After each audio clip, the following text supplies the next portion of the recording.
اللہ علیہ وسلم کے صحابی حضرت جابر رضی اللہ تعالیٰ عنہ کے بارے میں آتے ہیں۔ حضرت جابر رضی اللہ تعالیٰ عنہ فرماتے ہیں آپ صلی اللہ علیہ وسلم سے میری سب سے پہلی جب ملاقات ہوئی تو وہ بڑی عجیب ملاقات تھی۔ آپ صلی اللہ علیہ وسلم کے پاس دیکھتا ہوں صحابہ کرام رضی اللہ عنہم اجمعین کو اپنے معاملات حضور علیہ الصلاۃ والسلام کی خدمت میں پیش کرتے ہیں۔ آپ صلی اللہ علیہ وسلم جو فیصلہ فرماتے تھے حضرات صحابہ کرام رضی اللہ تعالی عنہم اجمعین اس پر عمل کرتے تھے۔ میں حضور علیہ الصلاۃ والسلام کی خدمت میں حاضر ہوا، آپ صلی اللہ علیہ وسلم کو میں نے سلام کیا، آپ علیہ الصلاۃ والسلام نے سلام کا جواب دیا تو حضور علیہ الصلاۃ والسلام نے سلام کرنے کا مجھے طریقہ بتلایا۔ فرمایا اے جابر جب سلام کرو تو السلام علیکم کہا کرو، اور جواب دینے والے کو چاہیے وعلیکم السلام کہے۔ میں اور آپ اپنی مرضی اور اپنے طریقے سے اگر کسی کو سلام کریں گے تو اس پر اجر و ثواب نہیں ملے گا، لیکن اگر میں اور آپ صلی اللہ علیہ وسلم کے طریقے کے مطابق شریعت کے مطابق سلام کریں گے تو اس پر مجھے اور آپ کو اجر و ثواب ملے گا۔ آج کتنے طریقے سلام کے رائج ہیں، میں اور آپ کس طرح آداب عرض اور اسی طریقے سے خوش آمدید طرح طرح کے الفاظ بیان کرتے ہیں سلام کے، لیکن سلام وہ جو آپ صلی اللہ علیہ وسلم نے بتایا ہے وہ سلام کریں گے، وہ الفاظ استعمال کریں گے تو اس پر مجھے اور آپ کو اجر و ثواب ملے گا۔ السلام علیکم جواب دینے والا وعلیکم السلام یا وعلیکم السلام ورحمۃ اللہ وبرکاتہ کہے تو ایک بات تو یہ آ گئی۔ فرمایا میں نے سلام کیا، آپ صلی اللہ علیہ وسلم نے مجھے سلام کا جواب دیا، سلام کا طریقہ بھی حضور علیہ الصلاۃ والسلام نے بتا دیا۔ شریعت یہ نہیں ہے کہ میں ایک راستہ بناؤں اس راستے پر چلوں، یہ شریعت نہیں۔ شریعت وہ ہے کہ اللہ اور اللہ کے رسول صلی اللہ علیہ وسلم کی اتباع کا نام یہ شریعت ہے۔ تو پہلی چیز کیا ہے؟ سلام کا طریقہ بتایا گیا۔ آپ صلی اللہ علیہ وسلم کے یہ صحابی حضرت جابر بن عبداللہ رضی اللہ تعالیٰ عنہ کہتے ہیں کہ آپ صلی اللہ علیہ وسلم نے ایک تو سلام کا طریقہ بتایا، اور یہ بات ذہن میں رکھ لیں کہ آپ صلی اللہ علیہ وسلم کے طریقے میں حضور علیہ الصلاۃ والسلام کی سنت کے اندر جو نور ہے وہ باقی چیزوں کے اندر نہیں ہے۔ ایک کام وہ ہے جو میں اور آپ اپنی مرضی سے کرتے ہیں، اگر اسی کام کو آپ صلی اللہ علیہ وسلم کے طریقے کے مطابق کریں تو اس پر مجھے اور آپ کو اجر و ثواب ملے گا۔ ایک صحابی کے بارے میں آتا ہے آپ صلی اللہ علیہ وسلم نے انہیں فرمایا اے میرے صحابی رات کو جب سونے کا ارادہ کرو تو یہ دعا پڑھ کے سویا کرو۔ اب دعا کے الفاظ آپ صلی اللہ علیہ وسلم نے اس صحابی کو بتائے، کیا آمنت بکتابک الذی انزلت وبنبیک الذی ارسلت، کہ میں اس کتاب پر ایمان لایا کہ جس کتاب کو اللہ رب العزت نے نازل فرمایا، اور میں اس نبی پر ایمان لایا کہ جس نبی کو اللہ رب العزت نے بھیجا ہے۔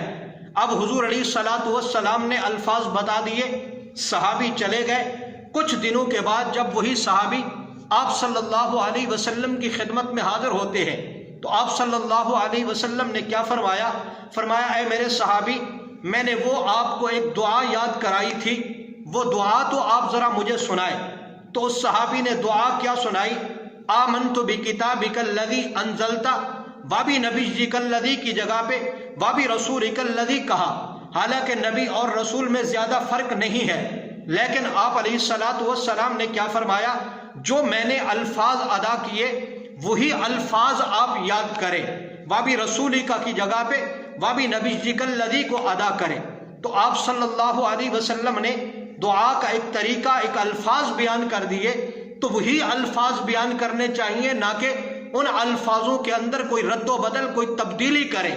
یہ طریقہ بتایا گیا۔ تو حضرت جابر کیا فرماتے ہیں کہ حضور علیہ الصلاۃ والسلام نے سب سے پہلے مجھے سلام کا طریقہ بتایا۔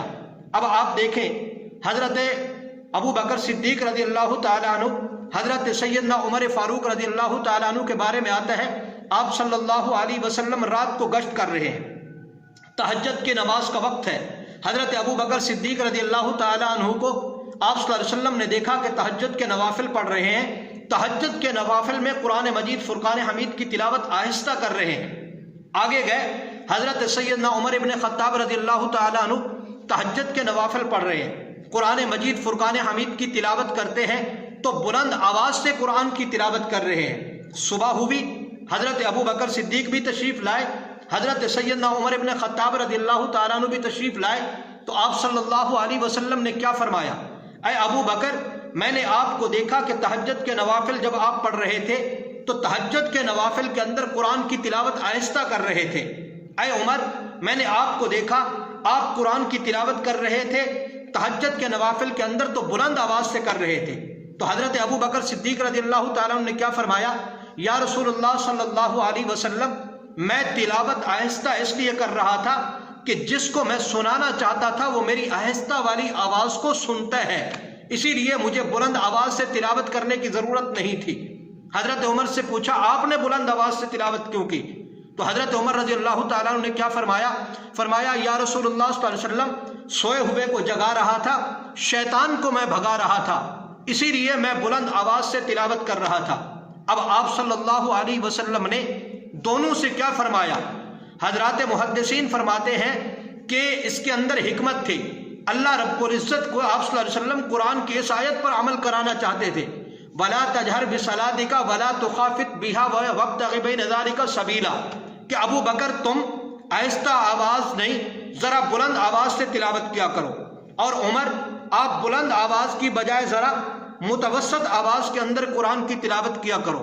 لیکن حکیم الامت حضرت مولانا اشرف علی تھانوی رحمۃ اللہ علیہ فرماتے ہیں کہ آپ صلی اللہ علیہ وسلم حضرت ابو بکر اور حضرت عمر کو یہ بتانا چاہتے تھے کہ پہلے تم تلاوت کرتے تھے اپنی مرضی سے، اب تم تلاوت کرنی ہے تم نے میری مرضی سے، کہ آہستہ تلاوت کرنے والا ذرا بلند آواز سے تلاوت کرے اور بلند آواز سے تلاوت کرنے والا عمر ذرا آہستہ آواز سے تلاوت کرے، یعنی درمیانی راستہ اختیار کرو۔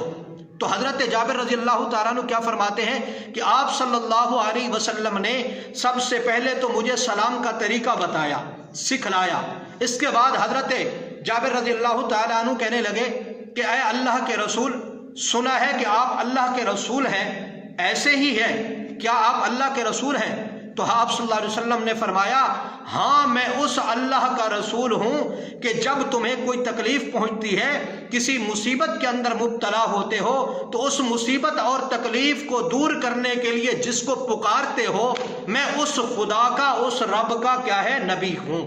اب یہ مشرکین تھے، لات منات عزا کی عبادت کرتے تھے، لیکن جب یہ کسی نہ کسی مصیبت، کسی تکلیف کے اندر مبتلا ہوتے تھے تو ان کی حالت اور کیفیت یہ تھی کہ یہ بتوں کو پکارنا چھوڑ دیتے تھے، خالص اللہ رب العزت کو پکارتے تھے۔ وَإِذَا رَكِبُوا فِي الْفُلْكِ دَعَوُا اللَّهَ مُخْلِصِينَ لَهُ الدِّينَ، کہ جب سوارے پر سوار ہوتے، کشتی میں سوار ہیں، کشتی بھنور کے اندر پھنسی، اب یہ ان کو خطرہ ہے کہ کشتی کیا ہے، ڈوب جائے گی اور ہم مر جائیں گے، تو اس وقت یہ خالص اللہ کو پکارتے تھے، کہتے تھے اللہ یہ تکلیف دور کر دے، ہماری کشتی کو کنارے لگا دے، ہم کیا ہے خالص تیری عبادت کریں گے۔ اب کہنے لگا یا رسول اللہ صلی اللہ علیہ وسلم مجھے کچھ نصیحت فرمائیے۔ اب صحابہ کرام رضی اللہ عنہم اجمعین کی ایک خوبصورت عادت تھی کہ جب آپ صلی اللہ علیہ وسلم ان کو کوئی نصیحت فرماتے تھے تو حضرات صحابہ کرام رضی اللہ عنہم اجمعین اس نصیحت پر عمل کرتے تھے۔ تو آپ صلی اللہ علیہ وسلم نے نصیحت فرمائی، نصیحت میں سے 5 چیزوں کی نصیحت فرمائی۔ سب سے پہلی چیز آپ صلی اللہ علیہ وسلم نے فرمایا اے میرے صحابی کسی کو گالی نہ دینا، کسی کا عیب بیان مت کرنا، گالی بہت بڑا گناہ ہے، اس کو میں اور آپ معمولی گناہ سمجھتے ہیں۔ حضرت سیدنا ابو بکر صدیق رضی اللہ تعالیٰ عنہ کے بارے میں آتے ہیں اپنے غلام کو اتنا سخت جملہ ارشاد فرمایا جو گالی کے زمرے میں آتا تھا، تو آپ صلی اللہ علیہ وسلم نے کیا فرمایا، اللعانین والصدیقین وکلا ورب الکعبہ، لعنت بھی کرے اور صدیق بھی ہو، فرمایا اللہ کی قسم ایسا نہیں ہو سکتا۔ تو حضرت سیدنا ابو بکر صدیق رضی اللہ تعالیٰ عنہ نے اسی وقت اپنے غلام کو آزاد کر دیا۔